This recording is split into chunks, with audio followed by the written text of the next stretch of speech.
ಪ್ರಕೃತಿಯಲ್ಲಿ ಈ ಸುಂದರವಾದ ಪ್ಲೇಸ್ಗಳು ಎಷ್ಟೋ ಇದ್ದಾವೆ. ಅದರಲ್ಲಿ ಒಂದು ಸಣ್ಣದಿದು ನೋಡೋಕೆ ತುಂಬ ಚೆನ್ನಾಗಿದೆ. ಇದು ಬಂಡೆ ಏಕಶಿಲೆಯಾಗಿ ನಿಂತಿದೆ. ಇದು ರೌಂಡಿಗೆ ಒಂಥರ ಆನೆ ಥರ ನೈಸಾಗಿ ನುಣುಪಾಗಿ ಒಂಥರ ವಿಶೇಷವಾಗಿದೆ ಬಂಡೆ.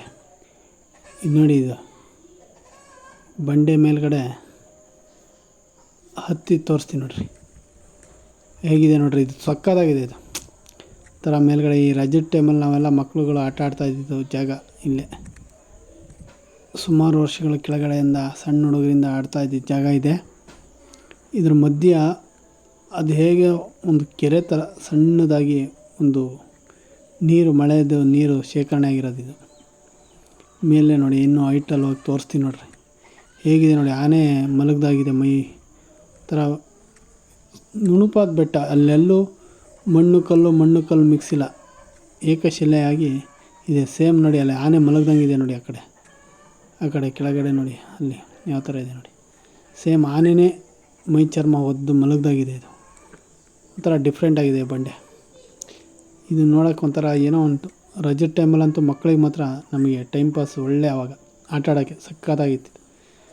ಈ ಕಾಡಿನ ಹಿಂಭಾಗದಲ್ಲಿ ಕಾಡು, ಅದ್ರ ಮಧ್ಯ ಈ ಬಂಡೆ, ಇದರ ಅಕ್ಕಪಕ್ಕ ಗದ್ದೆ ಸಾಲುಗಳಿದೆ ನೋಡಿ. ಹಿಂಭಾಗ ಎಲ್ಲ ಕಾಡೋದು, ಫುಲ್ ಕಾಡೋದು. ಈ ಕಡೆ ಎಲ್ಲ ಗದ್ದೆ ಸಾಲು, ಮನೆ, ಅಡಿಕೆ ಗಿಡ ಸೈಡು, ಗದ್ದೆ ಸಾಲು. ಅಲ್ಲೊಂದು ಮನೆ. ಸೌತ್ ಕೇಂದ್ರ ಕುಂದಾಪುರದಲ್ಲಿ ಹಾಗೆಲ್ಲ ಅಲ್ಲೊಂದು ಮನೆ. ಒಂಥರ ಸುಂದರವಾದ ಜಾಗ ಮಾತ್ರ. ರಜದ ಟೈಮಲ್ಲಂತೂ ಮೇಲೆ ಬಂದು ಏನಾದರೂ ಪಾನಿಪುರಿನೋ ಗೋಬಿ ಮಂಚೂರಿನೋ ಏನಾರು ಮಾಡಿಕೊಂಡು ತಗೊಂಬಂದು ಮೇಲ್ಗಡೆ ಕೂತ್ಕೊಂಡು ತಿಂತಾಯಿದ್ರೆ ಎಷ್ಟು ಸಕ್ಕತ್ತಾಗಿರುತ್ತಲ್ಲ, ಸೂಪರಾಗಿರುತ್ತೆ. ಸುತ್ತ ಹಸಿರು ಇರುತ್ತೆ.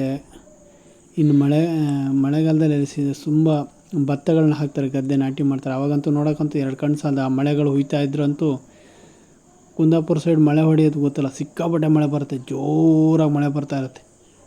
ಆ ಮಳೆ ಹೋಗಿ ಸ್ವಲ್ಪ ಹೊತ್ತು ಬಿಟ್ಟಾಗ ಇಲ್ಲಿ ಬಂದು ನಿಂತು ನೋಡೋಕ್ಕೆ ಎಷ್ಟು ಸಖತ್ತಾಗಿರುತ್ತೆ ಅಂದರೆ, ಇಲ್ಲಿಂದ ಎಲ್ಲಿಗೆ ನೋಡಿದ್ರೂ ಹಚ್ಚ ಹಸಿರು ಒದ್ದು ಮಲಗಿದೆ ಅನ್ನೋ ಥರ ಕಾಣುತ್ತೆ. ಅಷ್ಟು ಸುಂದರವಾಗಿ ಕಾಣುತ್ತೆ ಈ ಜಾಗ. ಈ ಬೇಸಿಗೆಯಲ್ಲೆಲ್ಲ ಕಟಾವಾಗಿರೋದ್ರಿಂದ ಗದ್ದೆ ಮೇಲೆ ಮಾತ್ರ. ಹಿಂದ್ಗಡೆ ನೋಡಿ, ಇದು ಕಾಡು ಪ್ರದೇಶ. ಇದು ಹಿಂಭಾಗ ನೋಡಿ ಎಷ್ಟು ಆಳವಾಗಿದೆ ನೋಡಿ. ಕೆಳಗಡೆ ತುಂಬ ಆಳ ಇದೆ. ಇದು ಕ್ಯಾಮ್ರಾದಲ್ಲಿ ನಿಮ್ಗೆ ಅಷ್ಟು ಗೊತ್ತಾಗಲ್ಲ, ಸಿಕ್ಕಾಪಟ್ಟೆ ಆಳ ಇದೆ. ಇದು ಹಿಂಭಾಗನೂ ಅಷ್ಟು, ಅಲ್ಲಿ ಇಳಿಯೋಕ್ಕಾಗಲ್ಲ, ಅಷ್ಟು ಆಳ ಇದೆ. ಇದು ತುಂಬ ಕಡಿದಾಗಿರೋ ಜಾಗ ಇದು. ಅದರಿಂದ ಮುಂದೋಗೋಕ್ಕಾಗಲ್ಲ, ಇಳಿಯೋಕ್ಕೂ ಆಗಲ್ಲ. ಆ ಕಡೆ ಯಾವುದೇ ಕಾರಣಕ್ಕೂ ಇಳಿಯೋಕ್ಕಾಗಲ್ಲ. ಅದೇ ಇಲ್ಲಿವರೆಗೆ ನಿಂತ್ಕೋಬೋದು ಅಷ್ಟೇ. ಫುಲ್ ಕಾಡು ಹಿಂಭಾಗ ಫುಲ್ ಕಾಡಿದೆ. ಇಲ್ಲಿಂದ ನೋಡಿ ಎಷ್ಟು ಹೈಟ್ ಇದೆ ನೋಡಿ. ಈ ಹಸಿರೆಲ್ಲ ಹೇಗಿದೆ, ಇದ್ರ ಮೇಲೆ ಬಂಡೆ ಮೇಲೆ ಹತ್ತಿದೆ. ಅದು ಬಳ್ಳಿ ಎಲ್ಲ ಹಬ್ಬಿರೋದು. ಇದ್ರ ಮೇಲೆ ಸ್ವಲ್ಪ ನೀರಿದೆ ನೋಡಿ, ಮಳೆ ಬಂದು ಸಿಕ್ಕಾಪಟ್ಟೆ ಬೇಜಾರಾಗಲ್ಲ. ಏನಾದರೂ ಬೇಜಾರಾದರೆ ಸೀದಾ ಬಂದು ಮೇಲೆ ಕೂತ್ಕೊಂಡು ಮೊಬೈಲಲ್ಲಿ ವೀಡಿಯೋ ನೋಡ್ತಾನೋ ಅಥವಾ ವೀಡಿಯೋ ಮಾಡ್ತಾನೋ ಅಥವಾ ಏನಾದರೂ ಟೈಮ್ ಪಾಸ್ ಆಗುತ್ತೆ. ಇಲ್ಲಿ ಎಲ್ಲರೂ ಬಂದು ಇದ್ರ ಮೇಲೆ ಕೂತ್ಕೊಂಡು, ಎಲ್ಲ ನಮ್ಮ ಅಕ್ಕ ತಂಗಿ ಎಲ್ಲ ಹೆಣ್ಮಕ್ಳು ಎಲ್ಲ ಚಿಕ್ಕಮ್ಮ ದೊಡ್ಡಮ್ಮ ಎಲ್ಲ ಸೇರಿಕೊಂಡು ಬೇಜಾರಾದಾಗ ಒಂದು ಸಲ ಎಲ್ಲ ಸೇರಿದಾಗ ಬಂದು ಇದ್ರ ಮೇಲೆ ಒಂದು ಸ್ವಲ್ಪ ಹೊತ್ತು ಕೂತು ಹೋಗ್ತಾರೆ. ಇದು ಒಂಥರ ಅಷ್ಟು ಸಕ್ಕತ್ತಾಗಿದೆ ಪ್ಲೇಸ್ ಮಾತ್ರ. ನಿಜ ಬೇಜಾರಾಗಲ್ಲ. ಅಲ್ಲಿ ನೋಡಿ, ಇದು ಎಷ್ಟು ಕಡ್ದಾಗಿದೆ ನೋಡಿ. ಈ ಕಡೆಯಿಂದ ಮಳೆಗಾಲದಲ್ಲಿ ಇದು ನೋಡೋಕ್ಕೆ ಸಕ್ಕತ್ತಾಗಿರುತ್ತೆ ಈ ಪ್ಲೇಸ್ ಮಾತ್ರ. ಅದ್ಭುತ ಸೀನರಿ ಮಾತ್ರ. ಇಲ್ಲಿ ಬಂಡೆ ಮೇಲೆ ಕೂತ್ಕೊಂಡ್ಬಿಟ್ಟು ಟೈಮ್ ಪಾಸ್ ಮಾಡ್ತಾಯಿದ್ರೆ ಅದ್ಭುತ ಸೀನರಿ ಅಂತ ಹೇಳ್ಬೋದು. ಇದು ಒಂಥರ ಒಳ್ಳೆ ಬೇಜಾರಾಗಲ್ಲ. ಇಲ್ಲಿ ಕೂತು ಎಷ್ಟೊತ್ತು ಕೂತ್ಕೊಂಡ್ರೂ ನಮಗೆ ಟೈಮ್ ಪಾಸ್ ಆಗೋದೇ ಗೊತ್ತಾಗಲ್ಲ ನೋಡಿ. ಅದು ಅಡಿಕೆ ಇದು ಅಲ್ಲೊಂದು ಮನೆ, ಅಲ್ಲಿಲ್ಲ ನೋಡಿ. ಅಷ್ಟು ಜಾಗದಲ್ಲಿ ಮನೆಗಳು, ಸಿಕ್ಕಾಪಟ್ಟೆ ಮನೆಗಳಿಲ್ಲ ನೋಡಿ. ಎಲ್ಲಿ ನೋಡಿದ್ರೂ ಇದೆ ಕಾಡು, ಮಧ್ಯ ಗದ್ದೆ, ಫುಲ್ ಇದು. ಈ ಜಾಗ ನೋಡಿ ಹೇಗಿದೆ. ಆನೆ ಏನೋ ತಲೆ ಇಟ್ಕೊಂಡು ಮಲಗಿದೆ ಅನ್ನೋ ಥರ ಕಾಣುತ್ತೆ ನೋಡಿ. ಅಷ್ಟು ಪ್ರಕೃತಿಯಲ್ಲಿ ಏನು ವಿಸ್ಮಯ ಇದೆ ಅಲ್ಲ.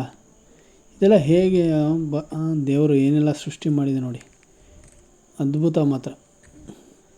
ಅಂದರೆ ಇದಕ್ಕಿಂತಲೂ ಇಲ್ಲ ಅಂತಲ್ಲ, ದೊಡ್ಡ ಅದ್ಭುತಗಳೇ. ಆದರೆ ನಮ್ಮ ಊರಿನಲ್ಲಿ ಒಂದು ಇದೆ, ಇದನ್ನೆಲ್ಲ ನೋಡಬೇಕು ಅನ್ನೋದೇ. ಅವ್ರವ್ರ ಊರಿಂದ ಹಾಕಿ ಅವ್ರು ಸಂತೋಷ ಪಡ್ತಾರಲ್ಲ, ಹಾಗೆ ಸಂತೋಷ ಪಡೋದು. ನಮ್ಮ ಕರ್ನಾಟಕ ಎಲ್ಲ ನಮ್ಮವರೇ, ನಮ್ಮ ಜನನೇ, ನಮ್ಮವರೇ ಎಲ್ಲ. ಅದಂತೂ ಖುಷಿ ಇದೆ. ಎಲ್ಲ ನಮ್ಮವರೇ, ಎಲ್ಲ ನಮ್ಮ ಭಾಷೆ, ನಮ್ಮ ಪ್ರೀತಿ, ಖುಷಿ ಇದ್ದೇ ಇದೆ. ಈ ಸುಂದರವಾದ ಪ್ಲೇಸಲ್ಲಿ ಒಂದು ವೀಡಿಯೋನ ನಾನು ನಮ್ಮವರೆಲ್ಲ ಜನಗಳು ನೋಡಬೇಕು ಅನ್ನೋದೇ ನನ್ನ ಆಸೆ ಅಷ್ಟೆ. ನಮ್ಮ ಗುರು ಹಿರಿಯರು, ದೊಡ್ಡವರು, ಇವರು, ಅಕ್ಕ ತಂಗಿಯರೆಲ್ಲ, ಎಲ್ಲ ಬಂಧುಗಳು, ಎಲ್ಲ ವಿಶ್ವಾಸ, ಪ್ರೀತಿ, ಆ ವಿಶ್ವಾಸ, ಆ ವಿಡಿಯೋ ನೋಡ್ತಾ ಅವ್ರಿಗೊಂದು ಏನೋ ಒಂದು ಖುಷಿ ಅಷ್ಟೇ, ನನಗೆ ಇನ್ನೇನಿಲ್ಲ. ನೋಡಿ ನೀರು ಎಷ್ಟು ಹಸಿರಾಗಿದೆ, ಇದು ಮಳೆ ನೀರಿದು. ಒಳಗಡೆ ಮಳೆಗಾಲದಲ್ಲಿ ನೀರು ಬಂದು ಶೇಖರಣೆ ಆಗಿರೋದು. ಬಂಡೆ ನೋಡಿ ಹೇಗಿದೆ ನೋಡಿ ಜಾಗ. ಇಲ್ಲೇ ಫುಲ್ ನೀರಿರುತ್ತೆ. ಮತ್ತು ಹುಡುಗರು ಮಕ್ಕಳು ಅಂತೂ ಬಂದರೆ ಇಳಿಯೋದೇ ಇಲ್ಲ, ಅಷ್ಟು ಎಂಜಾಯ್ ಮಾಡ್ತಾರೆ ಈ ಜಾಗದಲ್ಲಿ ಮಕ್ಕಳುಗಳಂತೂ. ನಾವು ಮುಂಚೆ ಎಲ್ಲ ಇದ್ರ ಮೇಲೆ ಹೆಸರುಗಳನ್ನೆಲ್ಲ ಕೆತ್ತುತ್ತಾಯಿದ್ವು, ಕಲ್ಲು ತಗೊಂಡು ಕಲ್ಲು ಕೊಟ್ಟು. ರಾಹುಲ್ ದ್ರಾವಿಡ್, ಸಚಿನ್ ತೆಂಡೂಲ್ಕರ್ ಅಂತ ನಮ್ಗೆ ಇಷ್ಟವಾದ ಕ್ರಿಕೆಟರ್ಸ್ದು, ನಮ್ಗೆ ಇಷ್ಟವಾದ ಹೀರೋಗಳ ಹೆಸರನ್ನೆಲ್ಲ ಕೆತ್ತುತ್ತಾಯಿದ್ವಿ ಇದ್ರ ಮೇಲೆ. ಆ ನೆನಪು ಈಗಲೂ ಹಾಗೆ ಉಳಿದಿದೆ. ತುಂಬ ಅದು ನೆನೆಸ್ಕೊಳ್ಳೋಕ್ಕೆ ಒಂದು ಖುಷಿ.